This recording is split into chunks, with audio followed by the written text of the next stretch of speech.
chairs and members of the doctoral committees, dear professors, colleagues, ladies and gentlemen. As Vice Rector for Research Policy, it is my honor and pleasure to welcome you at this special event celebrating 10 years doctoral schools at KU Leuven, looking back to the future, obviously a quite paradoxical title.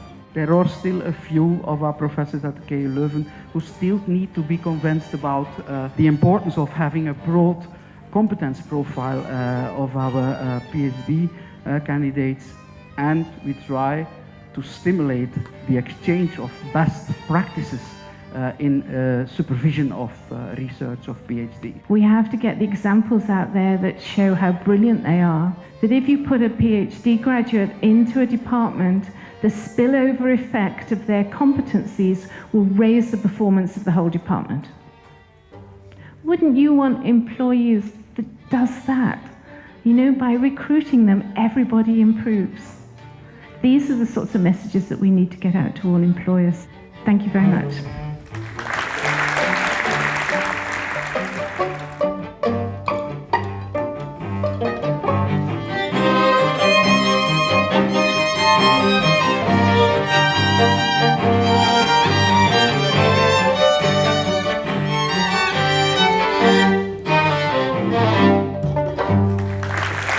Other skills were interpersonal, how to influence. At that time back, it was more like how to influence your promoter. But anyway, you can actually use that as well to your advantage.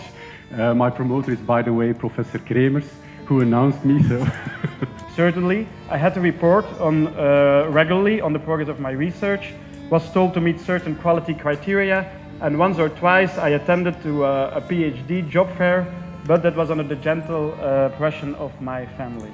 The main message that I would like to try and just even discuss is that we've got this view of career ladders, and I think it was addressed previously, which gives you the impression once you start climbing one ladder and you want to move, you have to climb down again and up again. Research does show, and also I heard some of the people say that in your first year of your PhD, you have different intentions, different aspirations than in your last year of your PhD.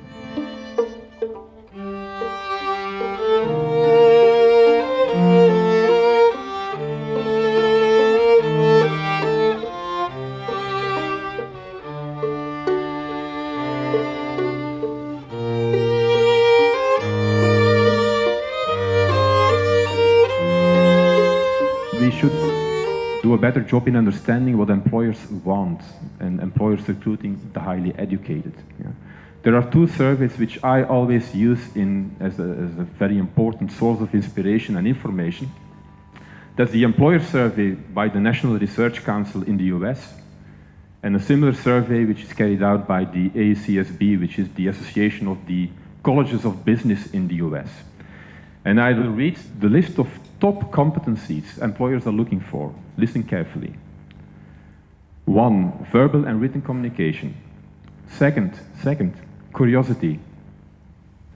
Third, critical thinking. Problem-solving capabilities.